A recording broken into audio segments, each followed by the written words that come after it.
आप लोगों को पिछली वीडियो से पहलगाम अटैक, इंडिया का पाकिस्तान पर एयर स्ट्राइक करना, पाकिस्तान मिलिट्री का स्ट्रॉन्ग इमीडिएट रिटेलिएशन, इंडिया और पाकिस्तान की दुश्मनी की वजह और दोनों मुल्कों के दरमियान हुई गई आज तक की वॉर्स के बारे में समझ आ गई होगी। और अगर आप लोगों ने लास्ट वीडियो को नहीं देखा तो उसका लिंक नीचे डिस्क्रिप्शन में दे दिया गया है।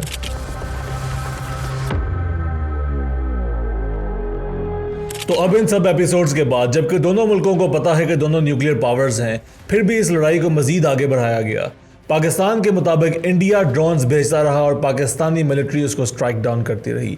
इसी तरह इंडिया के मुताबिक पाकिस्तान ड्रोन भेजता रहा और इंडियन मिलिट्री उसको स्ट्राइक डाउन करती रही। इस तरह इल्जाम तराशी का सिलसिला तकरीबन 2 दिन तक चलता रहा। फिर आया 10 मई 2025 का दिन, जिस दिन इंडिया ने पाकिस्तान की एयरबेस पर अटैक किया और इसकी जवाबी कार्रवाई करते हुए पाकिस्तान ने एक ऑपरेशन लॉन्च किया जिसका कोड नेम था बुनियानुल मरसूस। Operation Bunyan-ul-Marsus, which translates to a firm wall of lead. जिसमें पाकिस्तान ने इंडिया के उस मकामात को निशाना बनाया जहां से पाकिस्तान को टारगेट किया जाता था। रिपोर्ट्स के मुताबिक इस कन्फ्लिक्ट को दोनों न्यूक्लियर आर्म्ड नेबर्स के दरमियान पहली ड्रोन वॉर कहा गया।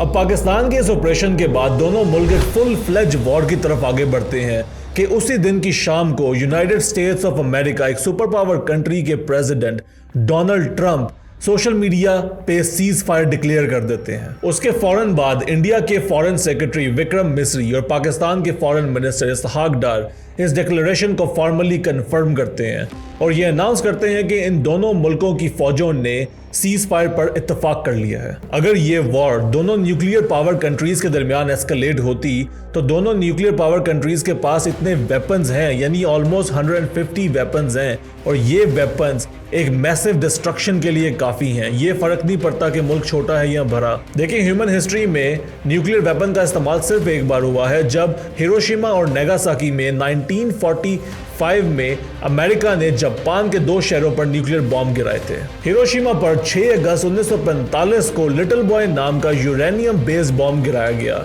जिसके नतीजे में तकरीबन 80,000 लोग इमीडिएटली मारे गए।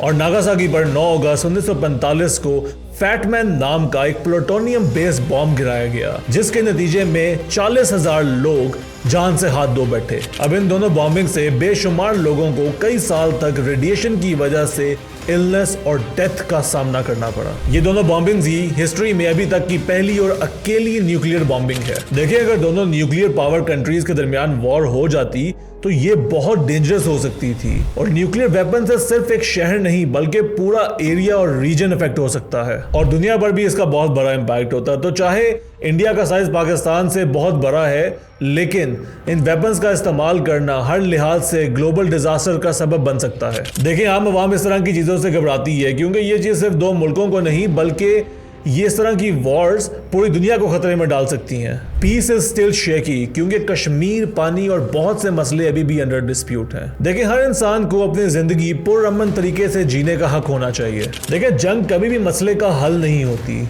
ये सिर्फ जख्म छोड़ती है, लाशें बचाती है और नस्लें तबाह कर देती है। जंग असल में इन्हीं चीजों का अल्टरनेट नाम है। लेकिन दोनों मुल्क जो डेवलपिंग नेशंस हैं, इनको आपस में लड़ने की बजाय गरीबी, जहालत और बेरोजगारी से मिलकर लड़ना चाहिए, जहां नफरत का सिलसिला खत्म होना चाहिए और इंसानियत का सफर शुरू होना चाहिए। जहां हर दिन एक नई टेंशन हो, वहां एक नई उम्मीद भी पैदा की जा सकती है अगर दोनों मुल्क पीस को अपनी प्रायोरिटी बना लें। देखिए, जंग सिर्फ बॉर्डर्स बनाती है जबकि पीस दिल मिलाता है।